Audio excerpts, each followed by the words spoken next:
Hello, everyone, and welcome back. I'm so excited to have today's guest here, Liz McAlister. Liz has worked for peace for decades, protesting against war and nuclear weapons. Together with her late husband, Phil Berrigan, she founded Jonah House in Baltimore in the 1970s. There, they raised their 3 children and strategically and vigorously continued to work for peace. Most recently, in 2018, Liz participated in the Kings Bay Plowshares action in Georgia, symbolically disarming Trident nuclear submarines. Liz, thank you so much for being here today. It's a pleasure. It's a pleasure. And it's nice to see somebody of your age who's taking some of this to heart and trying to put it out there for others who never hear about any of it. So thank you. Yep. What you're doing is important. Thank you. That means a lot to me. Liz, my first question, I was wondering, so I have read a lot of books by Daniel Berrigan and also by Phil, and I read the book that you wrote with Phil, and I was wondering, how did you become interested in working for the cause of peace? I think it had to do with looking around me, reading about the weapons, reading about people who were victims of those weapons, and concluding we have no right to use these weapons, and we have no right to have them, we have no right to develop them, and we've got to stop them because they are totally and completely deadly and destructive and incredibly costly. I mean, economically they're costly, but humanly they're even more costly. And we invest so much of our time and our energy and some of our better minds and in creating weapons of mass destruction, whereas the needs of this earth and the people on this earth and the creatures on this earth and the earth itself are such that that's what we need to be directing our energies toward, not how to destroy, but how to vivify, how to insert life, how to reverence life in all its forms. Thank you, Liz. That's beautiful. I was wondering, I remember at the trial, I was there at the trial in October, and I remember that you referred to Americans worshiping Lord Nuke. And as I look around, I believe that that is true. What do you think that the next steps are for people who share your concerns?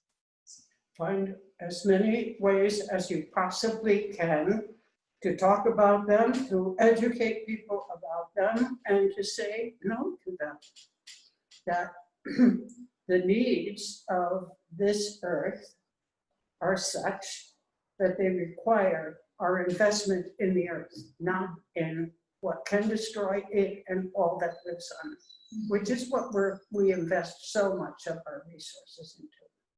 It's despicable. That's right. That's right. And I was wondering, when did you first become interested in protesting nuclear weapons? It goes back to the war in Vietnam.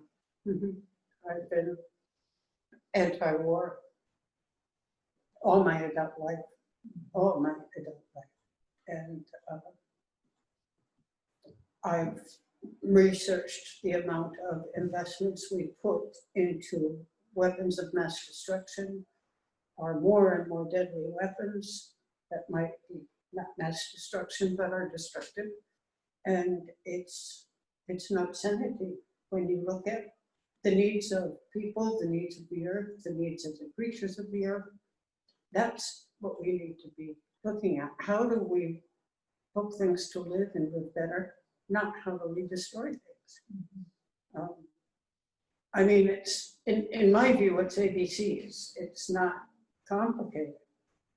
I don't know why we make it so complicated, but we do. We do.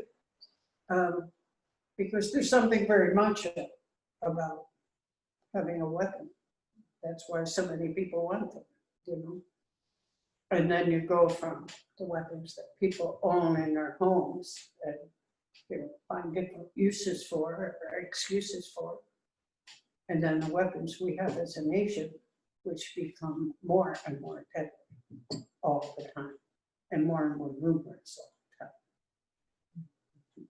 That's like And more expensive all the time, so that there isn't the money for the things that make for life and beauty and, better way to be human and decent and reverence earth and its creatures. Yes. Yep. Yes. And my last question is, I know that you've worked for nonviolence your whole life, and I was thinking about this question. What does nonviolence mean to you? I think that reductively what it means is, what's the essence of life? And what does one need to live decently? And how does one go about making that available to people so that people can live decently? And if we could focus on that and put our energies into that, we would change this world. We would change this world. And so that's what you hold up for people.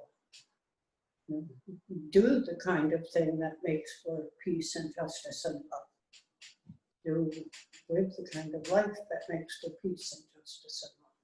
So those are, I think, the basic elements of it. There may be others, but if you've got peace and you've got justice and you've got love, we can make a radical difference in this world. But instead, we teach people how to fight, how to kill one another, how to abuse one another, how to be the most humorous, because we can be cutting and in our speech, and in our actions, and in the way we, watch it in schools. Watch how people treat one another. And who are the people who treat one another with love, and who are those who treat one another in a bullying fashion? And every school has its village, practically. I don't know of any that don't have some of them.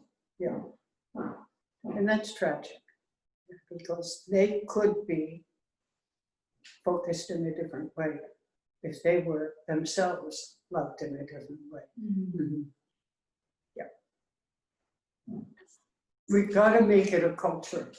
We've got to make it a culture of nonviolence and justice and peace. Yes. Thank you so much, Liz. Right. You're welcome, and thanks for the work you're doing, getting the word around. Yep. Carry on, power woman. Okay. All right. Thank you. It's been wonderful to talk to you. I'm just so grateful, and you've both inspired me so much, and I love you guys. Thank you. Mm-hmm. Love you too, Rosie. Mm-hmm. Yes, take care. Peace. You too. Peace. And blessings on the work you're trying to do.